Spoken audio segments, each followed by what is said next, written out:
तो इस एपिसोड की स्टार्टिंग में हम फ्लैशबैक में सुन को देख पाते हैं। वो वैंग और चेन को इंस्ट्रक्शन दे रही थी कि कैसे हम आगे के राउंड पर कब्जा करना है, जिसकी जिम्मेदारी वो वैंग पर डाल देती है क्योंकि वो इतना स्ट्रांग होता है कि टैंक की टीम में से कोई भी उसके साथ लड़ने की जरूरत नहीं करेगा।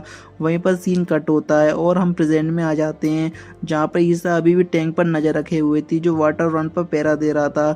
दरअसल ईसा का प्लान होता है कि अगर वैंग यहाँ से जाएगा तो वहाँ पर वाटर रन पर कब्जा कर लेगी और इस तरह से उनकी जीत निश्चित है। मगर तभी अनाउंसमेंट होती है कि क्लास 16 ने फायर राउंड पर कब्जा कर लिया है, जो कि पिछले एपिसोड में सुनने किया था। जिसे सुनते ही ईशा समझ जाती है कि टैंक फेल हो चुका है, इसलिए वो तुरंत बाकी बच्चे उड़ान की तरफ जाती है। लेकिन तभी एक अनाउंसमेंट होती है कि क्लास 16 ने वुड राउंड पर भी कब्जा कर लिया है और ये वैंग ने, जिसने पिछले एपिसोड में ही वुड राउंड पर कब्जा कर लिया था। मगर ये हुआ कैसे, क्योंकि वैंग तो वाटर राउंड में बैठा था। अभी हमें फ्लैशबैक दिखाया जाता है जहां पर सुन वैंग से कह रही होती है कि डॉग को इंसान का रूप देकर वाटर राउंड की सुरक्षा करने के लिए बैठा दो और तुम उसे अलग होकर वुड राउंड पर कब्जा करने के लिए चले जाना, क्योंकि तुम्हारी स्पिरिचुअल फोर्स सिस्टम में नल है तो ईशा तुम्हें अट्रैक्ट नहीं कर पाएगी। वहीं पर प्रेजेंट में ईशा समझ नहीं पाती कि वुड राउंड पर कब्जा किसने किया, क्योंकि चेन मैटर राउंड में था, गोबू सुन फायर राउंड में और वैंग यहाँ पर बैठा हुआ है। कंफ्यूजन में थी कि तभी पीछे से डॉग आता है जो कि मॉन्स्टर की तरह दिख रहा था। उसे देखकर ईशा काफी बुरी तरह से डर जाती है। यहाँ पर डॉग रेवल करता है कि तुमने जो जाल वैंग को ट्रैक करने के लिए बिछाया था, मैं उसी के जरिए तुम तक पहुंचा हूँ। इसके बाद अपनी क्लास 16 ने 5 में से 4 राउंड पर कब्जा कर लिया था। बचा था सिर्फ एक और, वो था वुड राउंड। इधर मैटर राउंड में जहाँ पर चैन था उसका कोई रिप्लाई नहीं आ रहा था, इसलिए गोबू से देखने के लिए जाता है।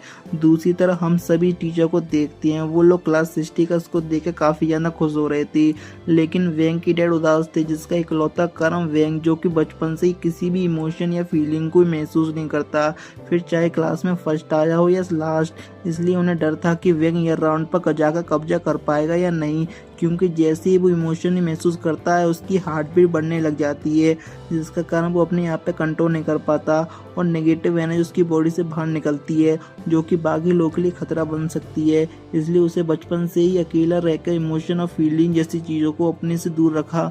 बट जब फर्स्ट टाइम उसने सुन को देखा तो उसके इमोशन फिर से जाग गए, उसकी हार्ट बीट तेज होनी शुरू हो गई और इसी वजह से उसने सुन के साथ ठीक से बात नहीं की और उसे इग्नोर करके वहाँ से चला गया ताकि वो अपने आप पर कंट्रोल कर सके।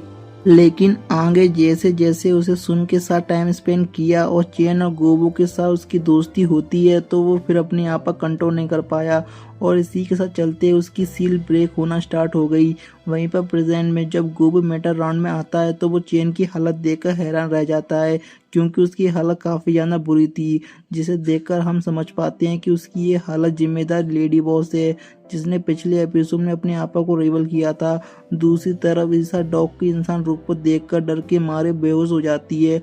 तभी डॉग को कुछ महसूस होता है और वो बैंक की तरफ जाने के लिए निकलता है और वो अपनी अंदर की स्ट्रॉन्ग फीलिंग को दबाकर या राउंड पर पहुंच चुका था जहां पर वो स्वॉर्ड को इंसर्ट करने वाला था। तभी वो स्ट्रॉन्ग फीलिंग महसूस करने लगता है, इसके कारण उसकी हार्ट भी तेज हो जाती है, लेकिन फिर वो अपने आप पे कंट्रोल करता है और किसी तरह से स्वॉर्ड इंसर्ट करता है। उस दौरान सभी टीचर की नज़र उसी पर होती है, क्योंकि ये लास्ट राउंड था। यहाँ पर वह कब्जा करने के बाद क्लास 60 जीत जाएगी। पर जैसे काउंटडाउन स्टार्ट होता है वैंग वापस सुन के लिए फीलिंग महसूस करने लगता है, जिसके चलते उसकी हार्ट बीट फिर से तेज होने लगती है और इसी वजह से वो कमजोर पड़ रहा था और वो स्वार से अपना हाथ हटाने वाला था। तभी टीचर ये सब देखकर घबरा जाते हैं, क्योंकि आखिरी चांस होता है, अगर इस बार नहीं हुआ तो वो हार जाएंगे। तभी किस्मत से सुन वहाँ पर आ जाती है और वो उसके हाथ पर हाथ रख देती है और वैंग शांत हो जाता है और उसके बढ़ते हुए हार्ट बीट पर ताले लग जाते हैं। अब काउंटडाउन वापस से शुरू होता है, 4 3 2 1 बूम, और क्लास 60 जीत जाती है। और क्लास 60 जीतने के बाद क्लास 60 के टीचर जीत की खुशी मना रहे थे। अभी वेंकटेश जू को मेटा राउंड में देखने के लिए कहते हैं और जब कैमरा शिफ्ट होता है तो सब लोग देखते हैं गोबू चेन को पकड़कर रो रहा होता है। साथ ही में वो किसी को हेल्प के लिए बुलाता है, ये कहकर जल्दी आओ वरना चेन मर जाएगा। ये देखकर अपने टीचर सीनियर्स को गुस्सा करते हैं कि ये सब कैसे हुआ, जिस पर सीनियर्स कहती है कि जरूर कुछ चुपके से अंदर आ गया होगा। दूसरी तरफ सुन वेंग को हंसने के लिए कहती है, क्योंकि वो हंसते हुए काफी अच्छा लगता है। ये सुनकर अपना हीरो शर्मा जाता है।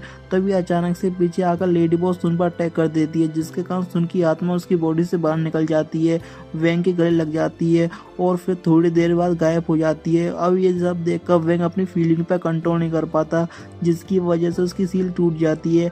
आसपास का पूरा एनवायरनमेंट चेंज हो जाता है और आसपास बहुत सारे धमाके होने लगते हैं और गुस्से के कारण वो लेडी बॉस पर अटैक करने ही वाला था। तभी डॉग वहां पर आकर टाइम को फ्रीज कर देता है, लेकिन ये चीज भी वेंग को रोक नहीं पाती, क्योंकि वो टाइम बैरियर को तोड़कर लेडी बॉस में हुक्का मारता है या बूम, जिसकी वजह से वो टाइम रोके हुए होने के बावजूद भी लेडी बॉस को मूव कर पाती है। जिसके बाद लेडी बॉस भी वेंग पे एक एक करके हमले करती है, लेकिन वेंग का बाल भी बाका नहीं होता। यहाँ पर वेंग को सुन की डेथ के बारे में सोच के इतना ज्यादा गुस्सा आ रहा था कि वो लेडी बॉस को चुन चुन कर हमले करता है या बूम या डिश, जिसपे लेडी बॉस की हालत पतली हो जाती है।